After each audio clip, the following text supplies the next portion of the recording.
at my house. Nice. And Yeah. how's everything going? You said it's been pretty busy couple of days and Yeah, look, starting your own business, you are never not busy. yep. You're doing everything. But we've had a really exciting couple of days where just got nominated for an industry award, a group called BevNet. So we're in their best of 2022 list. And with that has come a couple opportunities that we're looking into. So it's sort of been, heads down, and we're heading into Thanksgiving here in the US. So, Yep. of course, everyone's getting ready to take off. So you're trying to get everything in before that.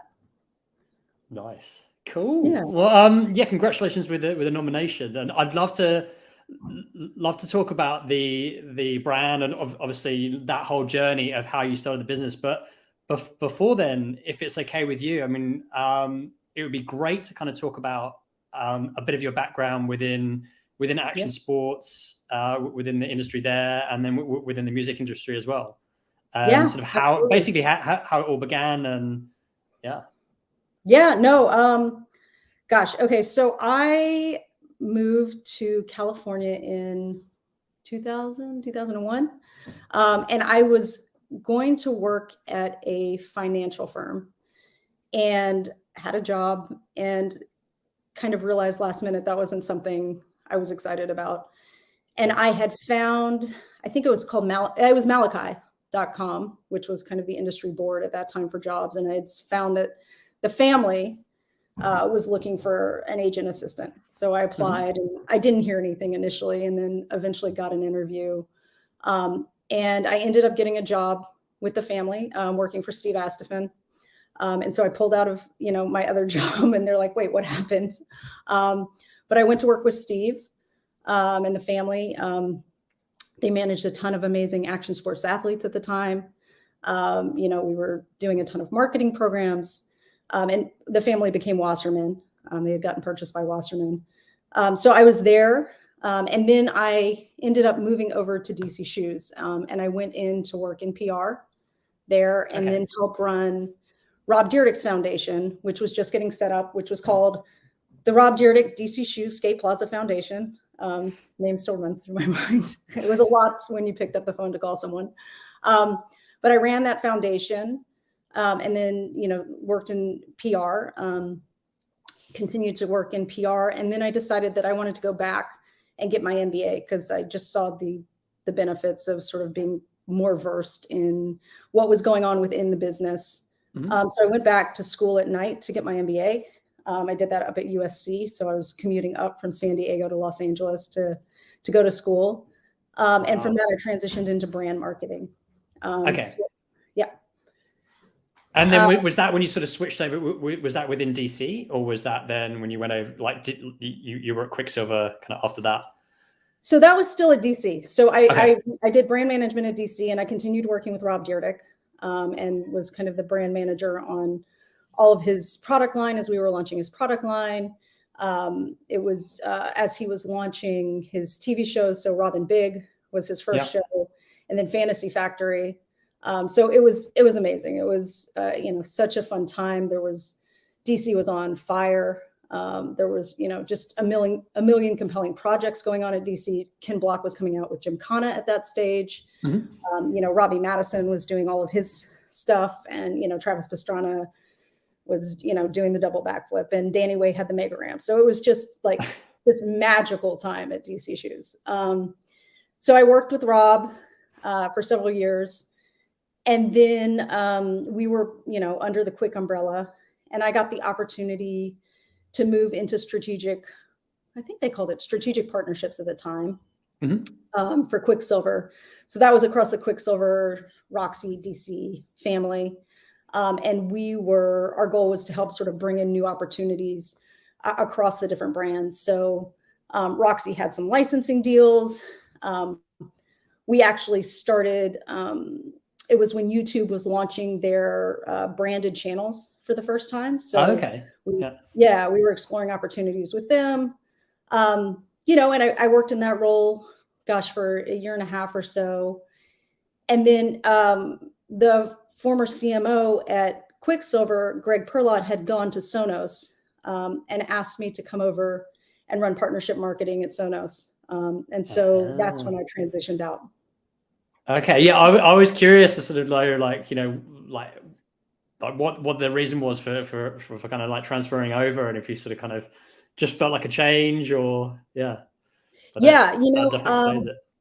Yeah, no, I did. I loved action sports. I thought it was, it was a lot of fun, and I was there during an amazing time. Also, I think it was a really great environment to learn about building audience and building community. At that time, the companies, and they still don't at the scale, but we didn't have the budgets to, run big TV commercials or, make major dollar investments in things. So really our investment was within our athletes and our community.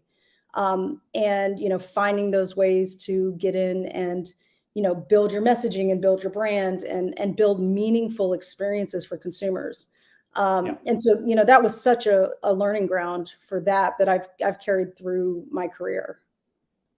Would you say it was like, that was like the heyday of that, like, as you were mentioning, like those kind of big stunts and those campaigns. Yeah. Do you reckon that was sort of a lot of the kind of like the wow, or the kind of it was the pull factor of those brands, like doing stuff with Robbie Madison, with Travis Pastrana, Danny Wayne, all those kind of things, when that was all happening at that time? Do you reckon that sort of had, I don't know, I would like it definitely had an impact on the industry as a whole? But yeah, do you reckon that was sort of one of the kind of the main things that, would you say, was like the focus then? Or was there, there was just so many different things going on as well, right? Like, yeah, I think, DC always kind of took the mentality of like pushing innovation and pushing progression. That had come from, Ken and Damon and what they had tried to do even in their footwear in the beginning, right? They had tried to bring innovation into action sports and into skateboarding that wasn't there before. And so you really saw that in the mentality of the athletes that they brought in the projects that they funded. Ken had the Mountain Lab, right, which was a private snowboarding park where, we could try out all sorts of different things and film videos, and the riders got to go to and, learn different tricks. There was just this mentality of pushing the needle and constantly evolving. And they had the athletes and the management on board that believed in pursuing those things. Yeah. And we were bringing new things to X Games because of these athletes, like Danny bringing the Mega Ramp to the X Games. So, I think it was kind of this perfect combination of time and place and people that really wanted to push the needel. Yeah. How was it then going over to Sonos? It was great. Like I said, I loved action sports. I got really, I was very interested in music. And I, was fascinated in the tech space and things that were going on there. And Sonos provided this sort of perfect blend of the two. It was a hardware, it was a music product, but they were really forward in how they were thinking about utilizing software to build a better music experience. So I went in to run the strategic partnership marketing. So I was working with, Spotify and Google Play and Apple Music and bringing all of them on board, Pandora, and then thinking about how we, would elevate those partnerships and, the marketing around that. I worked really closely with the product development teams. So thinking about what those integrations look like, because there had to be a custom integration against Sonos's platform every time, the features that we were going to highlight, and, how that experience would come across to the consumer. So again, it was a really fun time at that company. It was early stages. They were just starting to grow into kind of a mainstream music consumer, which was one of the reasons that Greg had pulled me over was, he had seen the work that had been done in action sports to build community and, grow a core audience and expand into a broader audience. And so that was really what they were trying to do at Sonos as well, because, originally they were talking to a very sophisticated, audiophile consumer who, was very concerned about, technical specs and, and those sort of things. And they wanted to open the doors and open the gates a little bit to this broader music lover. Yeah. And so with that came, cultural marketing, which is what has been done in action sports, for years. So there was a whole slew of people that came over from outside of, technical, tech or music. Mm-hmm. And, it was, again, a really exciting time at that brand. We were growing, 100% year over year, like over and over again. And that was before they went public. So, again, it was kind of the heyday of the company. You couldn't do anything wrong. You got to do big, exciting things. But it was really compelling to me, and it taught me sort of a new discipline of how to think about, marketing and testing and, strategy, really. They're brilliant people at that company. From the founders, there was a really tough interview process. And, I think I interviewed 8 hours straight, wow. to do the job. I mean, it was so intense. I got in the car afterwards. I'm like, I can't even think straight. But, brilliant team, brilliant people, always trying to sort of, again, push the boundaries and think about how to build a better experience, engage consumers better, do things better. And, that was tremendous. Nice. And then like working for another like pretty fun company within the music scene was going on to Fender. Was that straight after Sonos that you did that, or? Gosh, so I went out after Sonos and kind of was like, okay, I need to take a break. I've been, company back to back. And I had always, kind of had this entrepreneurial spirit. So I went and started doing some consulting on my own. And I got back in touch, just randomly, I was working at a Neue House, and next to Neue House was Fender, and ended up running into an old colleague that had been from DC Shoes, and actually the old VP of marketing, CMO and VP of marketing were then over at Fender. They were looking to relaunch their acoustics category, and so asked me to come over and help with that. So that's how I went to Fender. I was doing that, as a consultant, but worked with them on that relaunch of their acoustic guitars. And they were also launching a Bluetooth speaker for the first time, and then in-ear monitor. So I was really able to bring a lot of kind of the knowledge over from Sonos, that consumer, into that experience. Nice. Yeah. And then so was it like kind of that itch, or sort of like starting something and kind of doing your own thing? Were you sort of then, when you're at Fender, were you kind of thinking about that kind of later on, and sort of, I guess, kind of leading up into what you're currently doing now? Or did you sort of park it and go, okay, I'm going to kind of like I work within the company, or did you kind of, were you still thinking about it, that you wanted to do your own thing? Look, I've always been that person who comes up with like a million business ideas. I think if you talk to anyone, any of my friends, they're like, oh yeah, no, Cristina is I'm like, what about this? What if you do this? My dad's an entrepreneur and kind of instilled that in me early. I mean, he actually told me in high school, because I hated school, and I, was doing terrible in high school. And he was like, look, if you want to drop out and start your own business, I will help you do that. But like, you have to commit to doing something. So I always, that was sort of instilled in me that, you can start your own business and have your own life. But I had really enjoyed what sort of corporate world had done for me. But, I got to a point where I needed that break. I went out and did some consulting, and I liked it. It's tough. It is tough. You're out on your own. You're doing everything by yourself. But, it gave me some space to sort of think. And I probably would have continued in the marketing space, in marketing and entertainment, which is what, I'm doing also now with Folk & Co., which is my other group. But I then ended up going back into house with the WSL. It was just too tempting. They were getting ready surfing was going to be in the Olympics. They were getting ready for that. And so, I parked sort of any other entrepreneurial ideas to the side. to take that role. But it was always something, I've always said, like, when you write your list of things you want, your visions you want in 5 years, I was always writing, start my own business. And so, that was something that just nagged at me. It constantly sat there. And so, when the opportunity finally came during COVID, my husband and I were sort of sitting there, and like, okay, what do we do next? Like, the world's turned upside down. We said, let's spend some time thinking about, what we really want to do for ourselves, and like the future we want to have and the careers we want to have. And he had come down a beverage. He'd been with several beverage startups. He was with Golden Road in the early days, and then, a few other companies. And, he was also a former professional athlete. And so, we're both into health and fitness and wellness. Like, if I showed you my vitamin closet, you'd be like, what, you're crazy.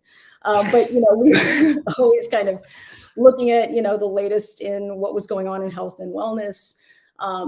And we started taking a really close look at the products that were out there, and felt that we could build something, better, a lot better, and something that we would want to consume, and that we think could be beneficial to a lot of people, and not be something that was just sort of marketing or hype, but actually be quality at a level that, we wanted to consume in our lives. Yeah. And when you were kind of doing that research or looking around, were you kind of looking at all different types of products, like everything from sort of, like... Yeah, I mean, yes and no. Beverage sort of kind of came top to mind because it was something that we knew. Okay. And it was something that we loved. I'm the type of person who walks into a store and I walk out with 7 drinks because I'm like, ooh, like, I'm always like, got to try them. Exactly. And Christian, the same way. We're always, we love beverages. And then, kind of the new wellness trends. Like, he came home with sea moss gel months and months ago, and I'm like, oh, okay, let's try some sea moss gel. So, we're just that's just a space that we live in normally. And so it just made sense that we would sort of expand our business into that. Yeah. And how was the launch? Let's see. So we kicked off with an Indiegogo, and we did, a pre-order. We wanted to bring in some funding. We're bootstrapped. We're still bootstrapped. And it was tremendous. Like, we had such amazing support from, our community on that. We hit 108% of our goal within 3 days. And, that was amazing. And so then it was like, oh, okay, now the real work has to happen. We were, finalized our formulas. We knew what we were making. We had finalized our cans. And then we needed to get the product made. Of course, we were leading into January. This was January of 2022. And of course, there was that massive resurgence in COVID. And so that then posed a whole other type of difficulty with supply chain, getting products in. Our co-packer, their teams kept going down. So our launch kept getting pushed back. We weren't allowed to be in the facility during it. So, it was, we had product and supplies and ingredients that just didn't show up, and there was no communication of why, everything that sort of every story you could expect of like what could go wrong, happened. But we, ended up getting the product, and, we're like, okay, we did it. Now, you hit these milestones, right? You get to these milestones and you're like, yes, we did it. And then you're like, oh, okay, now we got to do this next thing, right? It just makes you stronger, then, doesn't it? With all these, it really does. I mean, I think if I could say anything to anyone starting a business, it's just expect that your job is to solve problems constantly. And if there's not a problem that day, there will be a problem the next day, right? And there is just always something to solve. And the sooner you realize that's just part of your job, the easier it is. But it's fun because these are like, things that when you nail it down and you get it to work, you're like, oh my God, I just, I did that. That's, you can change the course of your business. You can, create a major opportunity. So there's real real reward and success in all of it. And you can do it pretty quickly as well, right? And so it's not like, you just make a decision between whoever, it's kind of yourself and Christian say. And was there any other people involved from the beginning, or was it just the two of you who were co-founders? Yeah, it's just the two of us. I had our families as taste testers. We had some really good friends, that lived around that we would drag over to our house and be like, hey, listen, you got to drink all these drinks and tell us what you think. I think they got tired of us eventually, but that was tremendous to have those initial friends to kind of bounce things off of. And our family, of course, told us everything was great. The best advice I did get on that was that, I forgot exactly what they said, but it was something like, realize that, anyone you're talking to is looking at your picture like their child's macaroni drawing from school, right? Like, it's the greatest thing ever. And that's just what they're going to tell you. So you have to really, dig in and be critical, of what you're doing, and make sure that you're validating your product and your concept and your idea. It's not just you throw something out into market. You have to do the research. You have to understand the data. And fortunately, because of Christian's experience and access, we were able to see a little bit of that and get that information, so that we kind of knew where things were trending, and we knew ingredients that were trending. All of the products we made because we believed in them. We worked with a naturopath to make sure that the product was, truly functional. So, we, could stand behind it in a way that we felt proud of. But you really have to put in that work initially, because it is, beverage particularly is a really, really tough industry. And there's a lot of stuff that, gets out there, you get it launched, and you have to stand up on the shelves. Getting to retail isn't the end goal. You have to get someone to pull that product. And so, that comes with your taste, with your quality, with your ingredients, with your price point. You have to know all of this to make sure that you're able to really succeed. And making sure that like with the marketing and branding and everything's right there as well. And yeah, that's all. and everything else that goes and everything else. And you have a supplier that will actually deliver product to you. Like, we just did another run, and we had a supplier who, we were checking in, Christian was checking in on, and he's like, hey, where is this? And he's like, oh yeah, I'm not sending that. And that was 2 days before our product run. Wow. He's like, what do you mean you're not sending? He's like, oh, I don't have it. He's like, you told me you had it. You sent me an invoice for it. Like, where is it? So Christian had to jump on a plane, fly to Sacramento, rent a car, drive to another facility, which we happened to find, and drive, frozen product back. So like, there will always be something. Yeah. Wow. And how did you, like, when you sort of started, did you think, because there's 3 products, right, which will have different functions? Yep. Did you start off with all 3, or did you just have one to begin with and kind of launch with that? We started thinking about the use cases that we wanted for the products, and so we had an idea on each, and then went in and refined basically. But we knew we wanted something that was overall daily wellness.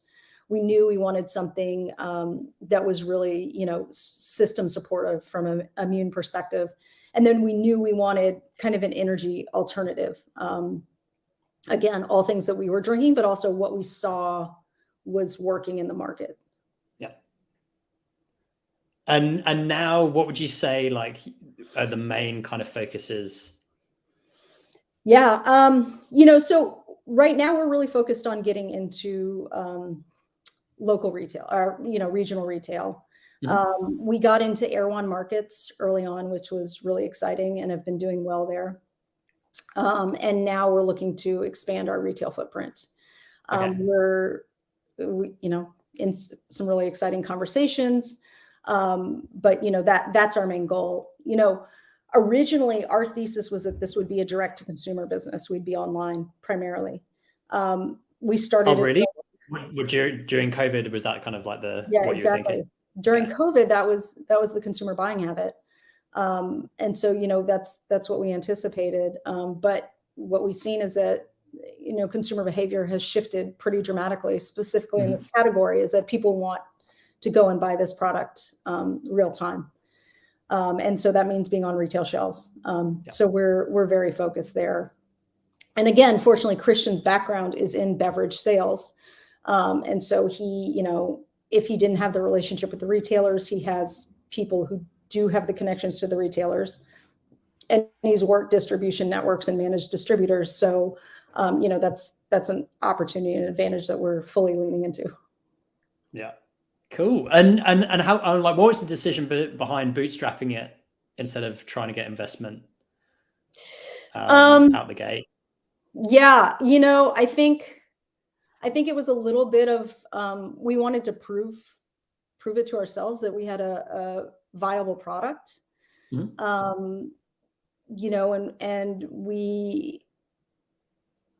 I think we wanted to make sure we had a viable product before we went out and tried to get a bunch of money.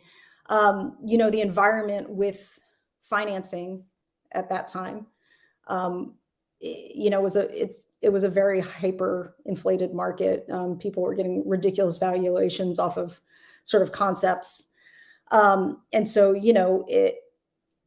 that felt intimidating in a lot of ways, in the fact that, like, people are going out with no product, getting these, multi-million-dollar valuations. And then you have to deliver to that. Right. Yeah. So we wanted to both make sure that we had something that we thought was really viable, and that we had a great product. So, that's where we're at now. We actually are looking at going out for funding now, and doing sort of an early round. I don't think we're going to go out to like institutional money yet. We're not there. But we do now know that we have a case. We've proven viability. We've proven we can get shelf space. We've proven we can get pull. And now it's not, validating the product. It's an execution question. And so that's where we think that the money can be incredibly useful, is with accelerating our execution. And also, we're in a more tempered environment for funding, right? Funding's tougher to get now, but also I think there's a more realistic investor expectation around companies at this stage. People are still looking for, growth, but I think that hopefully it's a more manageable expectation. Yeah. And especially with the product being out, right? I mean, it's not like you're just kind of coming at it with an idea, and it's actually they can see it on the shelves. And we're able to say, we're able to give data at this stage. We're able to say, we've gotten into this many retail doors. It's not that many.